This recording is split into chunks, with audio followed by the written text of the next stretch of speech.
성령 강림제로 아홉째 주일 우리에게 주신 하나님의 말씀은 구약성경 에스라 5장 12절 13절 말씀입니다. 구약성경 717쪽입니다. 에스라 5장 12절 13절 말씀입니다. 이 계시의 말씀을 봉독할 때 살아계신 주님의 음성을 들으실 수 있기를 바랍니다. 제가 받들어 봉독하겠습니다. 우리 조상들이 하늘에 계신 하나님을 노엽게 하였으므로 하나님이 그들을 갈대아 사람 바벨론 왕 느부갓네살의 손에 넘기심에 그가 이 성전을 헐며 이 백성을 사로잡아 바벨론으로 옮겼더니 바벨론 왕 고레스 원년에 고레스 왕이 조서를 내려 하나님의 이 성전을 다시 건축하게 하고. 이 말씀은 살아계신 하나님의 말씀입니다. 아멘. 같이 한번 기도하겠습니다. 약할 때 강한 힘을 주시어서 굳건한 신앙의 보루를 만들어가게 하신 하나님 아버지, 하늘의 능력과 권세를 마음껏 사용할 수 있는 은혜로 한 주간 세상에서 승리하게 하심을 감사드립니다. 세상에서 피곤한 성도들이 안식을 얻게 하시고 오늘 하나님께서 주시는 말씀으로 위로받게 하시옵소서. 성도들이 품고 살아가는 여러 가지 문제들이 오늘 말씀을 들을 때 응답되게 하시며 영생의 양식을 다른 이웃들과 나눠줄 수 있는 넉넉한 성도들 되어지도록 은혜 베풀어 주시옵소서. 성령 강림제로 아홉째 주일에 우리에게 주실 하나님의 말씀을 기대하고 소망합니다. 주님의 말씀을 받아들이도록 우리의 마음을 준비해 주옵소서. 우리를 잠잠케 하옵시고 주님의 말씀만이 들려지도록 역사하여 주시옵소서. 들려지는 그 말씀에 우리가 아멘하게 하시고 그 말씀 따라 복받는 능력의 삶 살도록 붙들어 주시옵소서. 우리에게 말씀하여 주시는 예수님의 이름으로 기도합니다. 아멘.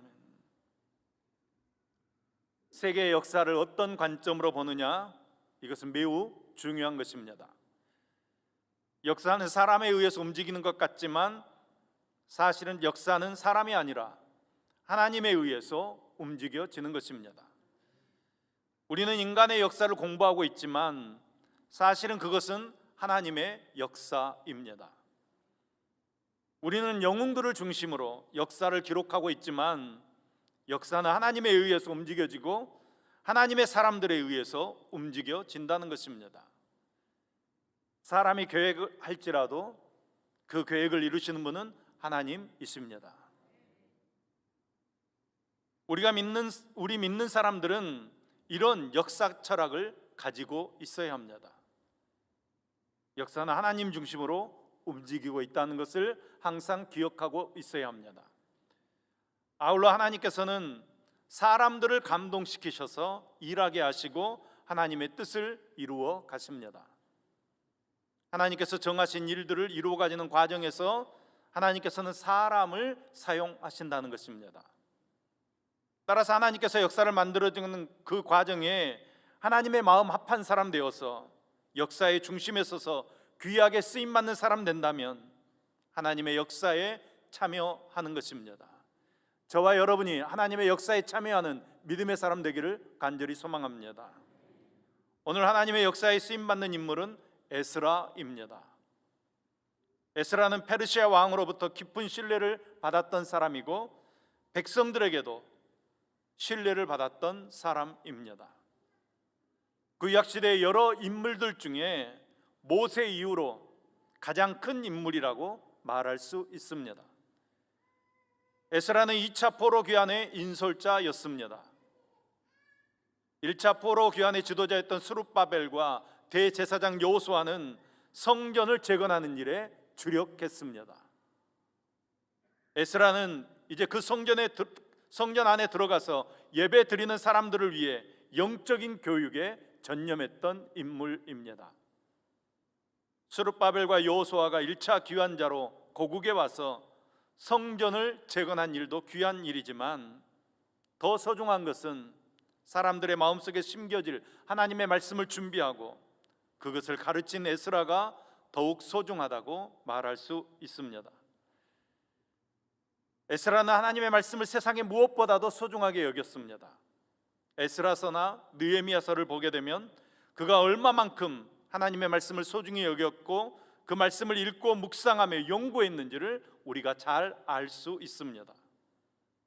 자신이 평생을 바쳐서 성경을 연구하고 또 그 연구한 것을 가르쳐서 포로 귀환 후에 새로운 나라를 하나님의 말씀 위에 굳게 세워보겠다는 사명감을 가지고 에스라는 고국으로 돌아왔습니다. 에스라는 남쪽 유다 왕국이 70년 포로 생활을 마치고 1차, 2차에 걸쳐 본국에 돌아왔다는 사실과 또 돌아와서 먼저 성전을 재건하는 일을 수행했다는 사실을 기록하고 있습니다. 이어지는 느헤미야서에서는 성전뿐만 아니라 이제 예루살렘 성벽을 재건했다는 사실을 기록합니다. 성전 재건은 신앙을 회복해 주셨다는 의미에서, 또 성벽 재건은 나라를 회복시켜 주셨다는 의미에서 매우 중요한 일입니다. 히브리어 성경은 에스라서와 느헤미야서가 다 한 권으로 되어 있습니다. 느헤미야가 믿음을 재건하여 하나님의 나라를 다시 세우는 것을 계시해 주고 있다면, 에스라서는 하나님의 약속이 어떻게 성취되어 가고 있는가 하는 사실을 우리에게 보여주므로 신실하신 여호와 하나님을 우리에게 계시해 보여주고 있습니다. 그 신실하신 하나님을 어떻게 경외하고 어떻게 그분의 말씀에 순종할 것이며, 또 그 하나님을 믿는다고 하는 우리들은 이 땅에서 그러면 이제 어떻게 살아야 할 것인가, 이 문제를 에스라서는 우리에게 가르쳐 주고 있습니다. 에스라서는 지금부터 약 2500년 전의 이야기입니다. 바벨론이 멸망당하고 페르시아 제국 시대가 되었습니다. 바벨론의 왕들은 유대 지역들을 정복하고 성전과 성벽을 모두 다 허물어 버렸습니다. 다 파괴해 버렸습니다. 온 도시를 철저하게 파괴해 버렸습니다. 그리고 민족 말살 정책을 펼칩니다. 유대 민족을 아예 없애버리려고 백성들을 강제로 이주시켜서 바벨론 땅 곳곳으로 흩어버리는 정책을 펼칩니다. 그리고 유대 땅에도 바벨론 사람들을 이주시켜서 같이 섞여서 살게 합니다. 민족성을 없애버리려고 하는 것입니다.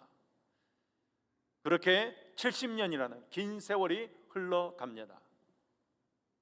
대분후의 포로 1세대는 죽었고, 아직 살아남은 노인들도 하나님의 도성 시온성과 예루살렘 성전에 대한 기억은 그냥 아련히 가물가물할 그때입니다. 에스라 1장 1절 말씀입니다. 바사왕 고레스 원년에 여호와께서 예레미야의 입을 통하여 하신 말씀을 이루게 하시려고 바사왕 고레스의 마음을 감동시키심에 그가 온 나라에 공포도 하고 조소도 내려 이르되. 아멘. 예레미야서가 왜 기록되었는지 배경을 설명하고 있는데, 그것은 예레미야로 약속하신 말씀을 응하게 하시려고 바사왕 고레스를 감동시켜서 유다 백성들을 위한 중요한 내용을 공포하게 하고 조서를 내리게 했다는 것입니다.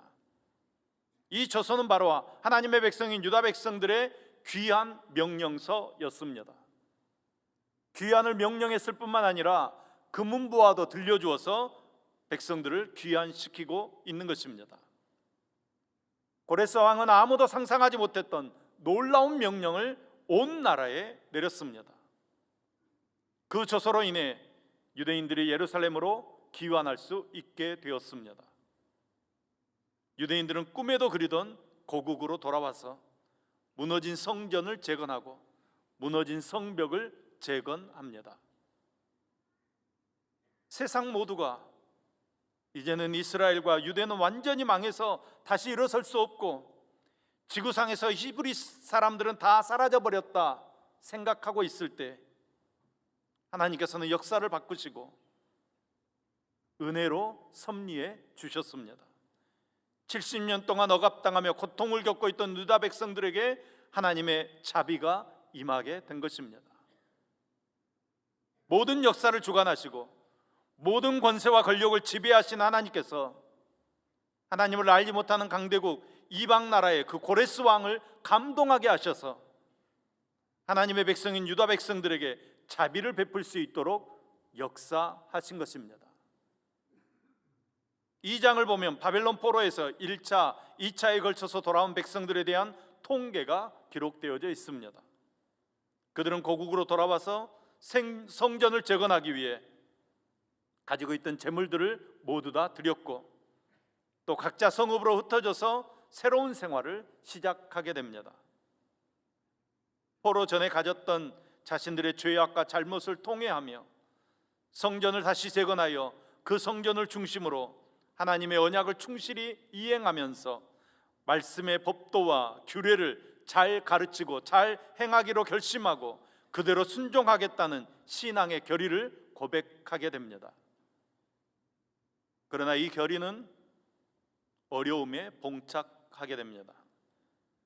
고레스의 칙령이 공포되자 백성들은 본국으로 돌아와 제단을 만들어 하나님 앞에 제사 드리고 성전 재건을 시작합니다. 스룹바벨의 인도로 성전 공사가 시작되고 성전 기초를 놓을 때 모두가 감사하고 찬양하고 정말로 백성들 가운데 감격이 있었습니다. 그런데 그 공사 진행은 순탄하지 못했습니다. 사마리아 사람들이 성전 공사에 우리도 동참하겠다고 요청합니다. 우리도 끼어달라는 것입니다. 하지만 스룹바벨을 중심으로 한 지도자들이 너희는 우리와 상관이 없다 그러면서 거절합니다. 성전은 하나님의 백성들에 의해 건축되어져야 합니다. 거룩한 성전을 지으면서 이방인의 손을 빌려서 성전을 지을 수 없다는 것입니다. 그러자 그들이 앙심을 품고 먼저 관리들을 매수해서 일이 진행되지 못하도록 성전 공사를 방해합니다. 또한 당시 바사왕 아닥사스다 왕에게 공사를 중단해달라고 고발서를 제출합니다. 왕은 그 고소자들의 이야기를 듣고 성전 공사를 중단하게 합니다. 왕의 성전 공사 중단에 대한 조서가 유다 백성들에게 공포되어지고 다리오 왕 제2년까지 공사가 중단되게 됩니다. 그런 방해에도 불구하고 선지자 학계 또 선지자 스가랴의 예언을 듣고 공사가 다시 시작됩니다. 성전 공사가 시작된과 동시에 또 다리오 왕에게 이 주변 이방 총독들이 성전 공사를 방해하는 조서를 고발서를 다시 보냅니다. 그런데 6장에서 다리오 왕이 고레스 왕의 조서를 찾아서 읽게 됩니다. 이 고레스 왕의 조서를 읽은 왕은 오히려 각 지역의 총독들에게 성전 공사를 도와주라고 명령을 내립니다.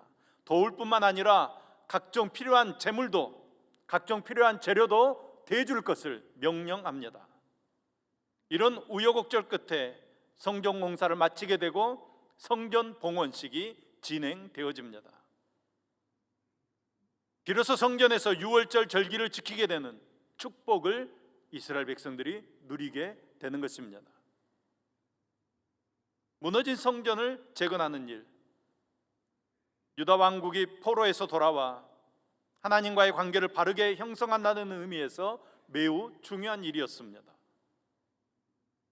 포로 이전의 상태로 돌아가 하나님의 백성들이 하나님으로부터 죄의 용서와 긍휼을 받게 되고 하나님의 백성된 돌이 그것을 다 할 수 있게 되는 것입니다. 그러나 그런 성전을 재건하지 못하도록 방해하는 사람들이 등장했다는 것은 그 성전을 통해서 보여주신 하나님의 구원을 회방하고자 하는 사단의 회방입니다. 그런데 여러분, 사단의 회방이 아무리 치밀하고 세상 권력자를 이용한 회방이라고 할지라도 성전 건축은 결코 중단될 수 없습니다. 왜냐하면 하나님의 뜻이기 때문입니다. 하나님의 계획이기 때문입니다. 하나님의 계획은 사단의 계획 때문에 결코 중단될 수 없는 것입니다. 에스라 7장을 보면 에스라 자신이 자기 자신을 소개하는데 아론의 제16대 손이라고 소개하고 있습니다. 레위 지파이고 제사장 가문이라는 것입니다. 제사장이기도 하면서 또 율법에 능숙한 학자라고 자기를 소개합니다. 에스라 7장 6절 말씀입니다. 이 에스라가 바빌론에서 올라왔으니 그는 이스라엘의 하나님 여호와께서 주신 모세의 율법에 익숙한 학자로 그의 하나님 여호와의 도우심을 입음으로 왕에게 구하는 것은 다 받는 자이더니. 아멘, 아멘. 에스라는 서기관으로서 모세의 율법에 익숙한 학자였습니다. 그리고 왕에게 구하는 것은 다 받을 수 있는, 왕과 아주 친밀한 관계에 있는 사람이었습니다. 또한 에스라는 율법을 연구하여서 그 율법을 백성들에게 가르치기로 결심한 사람이었습니다. 에스라 7장 10절 말씀입니다. 에스라가 여호와의 율법을 연구하여 준행하며 율례와 규례를 이스라엘에게 가르치기로 결심하였더라. 아멘, 아멘. 이런 에스라에게 백성들과 또 제사장들과 레위 사람들이 가증한 일을 행하고 있다는 사실과 이방 여인들을 아내와 며느리로 삼는다는 보고가 올라옵니다. 에스라의 눈에는 이런 이스라엘 백성들의 모습이 충격으로 다가옵니다.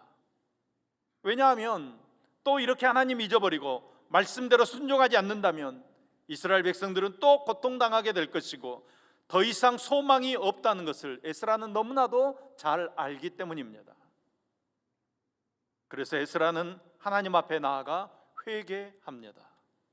에스라 9장 6절 말씀입니다. 말하기를 나의 하나님이여, 내가 부끄럽고 낯이 뜨거워서 감히 나의 하나님을 향하여 얼굴을 들지 못하오니 이는 우리 죄악이 많아 정수리에 넘치고 우리 허물이 커서 하늘에 미침이니이다. 아멘, 아멘. 여러분, 에스라의 기도를 잘 들어보십시오. 에스라는 자기의 잘못인 것처럼 회개하며 기도합니다. 에스라는 백성들을 향해서 너희들은 죄를 회개해라 외치지 않습니다.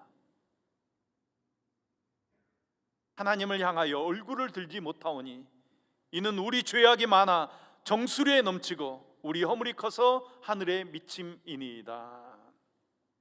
철저하게 죄를 고백하고 회개하는 것입니다. 사실 에스라는 페르시아 왕으로부터 받은 권한이 있습니다. 죄를 지을 사람 책망할 수 있는 권한도 있었고 사법권도 가지고 있었습니다. 그런데 에스라는 죄 지은 사람들을 찾아가 정죄하거나 힘으로 그들을 심판하지 않습니다. 하나님 앞에 나와 무릎을 꿇고 먼저 죄를 고백하고 회개하며 기도하는 것입니다. 어떻게 보면 이것이 에스라의 영성이고 하나님 앞에서의 지도자의 모습입니다. 오늘 우리도 에스라와 같이 백성을 위한 기도, 나라를 위한 기도, 교회를 위한 기도를 드릴 수 있어야 합니다. 지도자들이 부정과 부패를 행하고 나라에 큰 재난들이 일어날 때마다 우리는 뉴스를 들으면서 정부를 탓하고 지도자들을 탓합니다. 그런데 여러분, 그러기 전에 우리가 먼저 무릎을 꿇고 하나님 앞에 백성들의 죄를 회개해야 합니다. 우리가 에스라처럼 하나님의 말씀을 깨닫고 이 백성들의 죄를 하나님 앞에 내어놓고 회개하며 기도하면 하나님께서 우리의 간구를 들으시고 반드시 응답해 주시고 회복의 은혜를 부어 주실 줄로 믿습니다. 에스라는 개혁운동을 시작하기 전에 먼저 하나님 앞에 나아가 회개했습니다. 그리고 10장을 보면 많은 사람들이 에스라와 뜻을 같이 하여서 에스라와 함께 이스라엘 백성들이 이래서는 안 된다고 하면서 회개운동을 시작합니다. 그래서 이방 여인들과 결혼한 사람들은 아내들을 돌려보내기로 언약하고 하나님 말씀대로 나라를 새롭게 할 것을 결심하게 됩니다. 그들은 자신의 죄를 자백하고 회개하며 나라를 위해 결단하고 있는 것입니다. 여러분, 회복은 회개로부터 시작되는 것입니다. 죄에서 돌이켜야 회복이 일어나는 것입니다. 우리에게도 이런 용기가 필요한 것입니다. 비록 우리가 연약함으로 죄를 짓기도 하고 하나님 앞에서 실수하기도 하고 넘어지기도 합니다. 그러나 우리의 이런 연약함을 내어놓고 회개하며 기도할 때 하나님께서는 반드시 우리를 회복시켜 주시고 다시 우리에게 은혜 베풀어 주실 줄로 믿습니다. 오늘 또 우리의 연약함을 숨김없이 하나님 앞에 내어놓고 하나님의 은혜를 구하는 저와 여러분 될 수 있기를 예수님의 이름으로 축복합니다. 에스라서는 분명히 우리에게 주신 하나님의 말씀입니다. 그러나 에스라서는 오늘날과 같은 상황 속에서 주신 말씀이 아니라 과거 구약 이스라엘의 역사 가운데 주신 말씀입니다. 바벨론의 포로로 잡혀갔다가 돌아온 백성들은 유다 백성들이었습니다. 오늘 우리들이 아닙니다. 즉 오늘 나와 상관이 없다면 없을 수도 있습니다.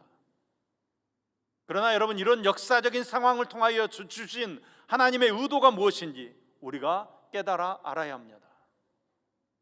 하나님의 의도와 구원의 역사를 통해 섭리하신 하나님께서 오늘을 살고 있는 하나님의 택한 백성인 우리들에게도 동일하게 역사하신다는 사실을 말씀을 통해 깨달을 수 있어야 합니다.